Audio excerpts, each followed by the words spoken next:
လီယိုနယ်မက်ဆီကတော့အင်တာမိုင်ယာမီကိုမေဂျာလိရဲ့ Eastern Conference ဘောလုံးပွဲရအောင်ပို့ဆောင်နိုင်ခဲ့ပြီးတဲ့နောက်ချန်ပီယံဆုကိုပါရယူပေးနိုင်ခဲ့ပြန်ပါပြီ။အင်တာမိုင်ယာမီဟာ Eastern Conference ဘောလုံးပွဲမှာ New York City ကို 5-1 နဲ့နိုင်ယူပြီးအခုလိုပို့ဆွဲနိုင်ခဲ့တဲ့အတွက်မေဂျာလိကပ်ဘောလုံးပွဲအဖြစ်ဂျာမနီတိုက်စစ်မှုအောင်သောမတ်မူလာကစားနေတဲ့ Vancouver နဲ့ကစားရမှာဖြစ်ပြီးနိုင်ရခဲ့ရင်တော့သမိုင်းဝင်ဆုဖလားအောင်မြင်မှုတစ်ခုထပ်ရမှာပါ။အင်တာမိုင်ယာမီရဲ့လက်ရှိချင်းတွေဟာမက်ဆီရောက်မလာခင်ကနဲ့အများကြီးကွာခြားသွားခဲ့ပြီးဖြစ်သလိုမေဂျာလိပြိုင်ပွဲအပေါ်အမေရိကန်တွေရောကမ္ဘာရဲကပရိသတ်တွေရဲ့စိတ်ဝင်စားမှုကလည်းအများကြီးတိုးတက်ပြောင်းလဲသွားခဲ့ပါပြီ။ဒီဗီဒီယိုမှာမက်ဆီကြောင့်အင်တာမိုင်ယာမီနဲ့မေဂျာလိရဲ့အနေအထားတွေဘယ်လိုတိုးတက်ပြောင်းလဲသွားသလဲဆိုတာသုံးသပ်တင်ဆက်သွားမှာပါ။အရင်ဆုံးအင်တာမိုင်ယာမီရဲ့အနေအထားကိုလေ့လာကြည့်ရအောင်။မက်ဆီဟာအင်တာမိုင်ယာမီကို2023နှစ်လယ်ပိုင်းလောက်မှာရောက်လာခဲ့တာဖြစ်ပြီးအဲ့ဒီမတိုင်ခင်ကအင်တာမိုင်ယာမီဟာဘယ်သူမှသတိမထားမိကြတဲ့အသင်းမျိုးပါ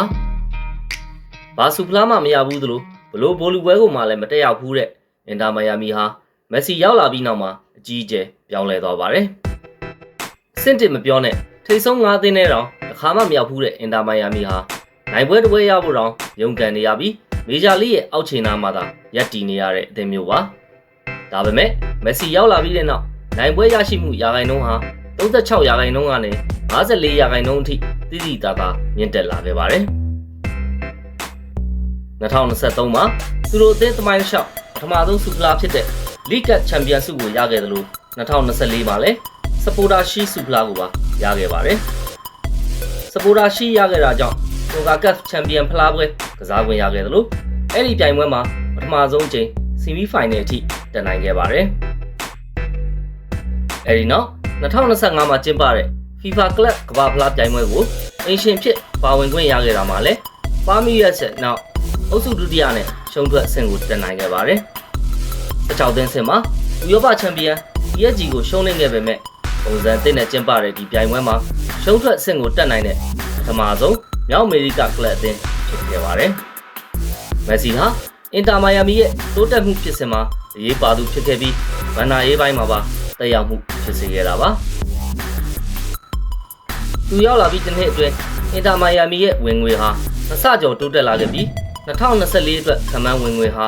အမေရိကန်ဒေါ်လာတန်း200ကျော်အထိရှိခဲ့လို့ဒါဟာမေဂျာလိသမိုင်းမှာစံချိန်တင်ဝင်ငွေဖြစ်ပါတယ်။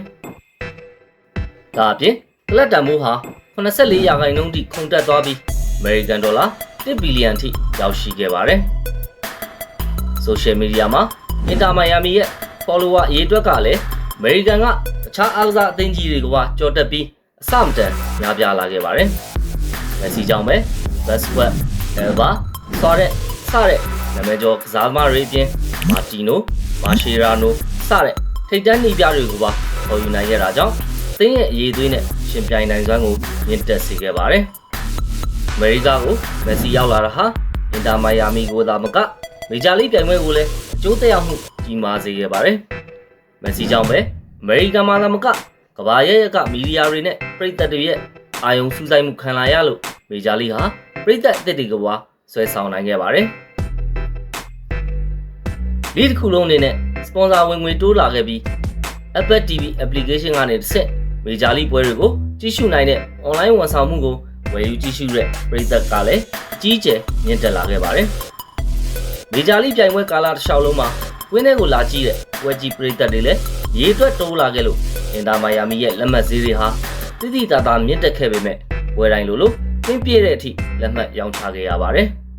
။မက်ဆီရောက်လာတာဟာအမေရိကန်မှာဘောလုံးအားကစားရေရှည်ဖွံ့ဖြိုးတိုးတက်မှုအတွက်တွန်းအားတစ်ခုဖြစ်စေပြီးလူငယ်တွေကိုဘောလုံးကစားခြင်းစိတ်ဖြစ်ပေါ်လာဖို့လုံဆော်မှုဖြစ်စေသလိုမေဂျာလိဟာတခြားဘောလုံးကျယ်ပွင့်တွေအတွက်လာကစားခြင်းစရာကောင်းတဲ့နေရာတစ်ခုဖြစ်ဆွဲဆောင်မှုဖြစ်စေခဲ့ပါတယ်။ဆိုရရင်တော့မက်ဆီရဲ့တက်ရောက်မှုဟာအင်တာမိုင်ယာမီအတွက်ရောမေဂျာလိအတွက်ပါအတော်လေးတက်ရောက်မှုကြီးမားပါတယ်။အသက်38နှစ်ရှိပြီဆိုပေမဲ့မက်ဆီဟာသူ့ရဲ့ခြေစွမ်းကိုဆက်ထိန်ထားနိုင်စေဖြစ်ပြီးကမ္ဘာလုံးကပရိသတ်တွေကိုဗန်မိုးထားနိုင်စေပါဒီရာသီမှာကိုယ်တိုင်35ကိုသွင်းပြီးဂိုးဖန်တီးမှုလဲ20ကြိမ်ပြုလုပ်ထားတဲ့မက်ဆီဟာစနေညမှာကစားမဲ့မေဂျာလိကပ်ဘောလုံးပွဲမှာလည်းမထင်မှတ်တာတွေလုံးပြအောင်မှာတေချာပါပဲ အင်တာမိုင်ယာမီနဲ့မေဂျာလိတို့ပေါ်မှာတက်ရောက်မှုကြီးမားတဲ့မက်ဆီဆိုတဲ့ဂန်တွင်တစ်ပါးကိုအချိန်ကြာကြာဆက်ပြီးမြင်တွေ့ကြပါသေးတယ်။ဒီဗီဒီယိုလေးနဲ့ပတ်သက်ပြီးမိတ်ဆွေတို့ရဲ့အမြင်ကိုလည်း comment မှာပြောခဲ့ပေးပါဦး။ channel ကို subscribe လုပ်ပြီး like and share လုပ်ဖို့လည်းမမေ့ပါနဲ့အောင်။နောက်ဗီဒီယိုတွေမှာပြန်တွေ့ကြမယ်နော်။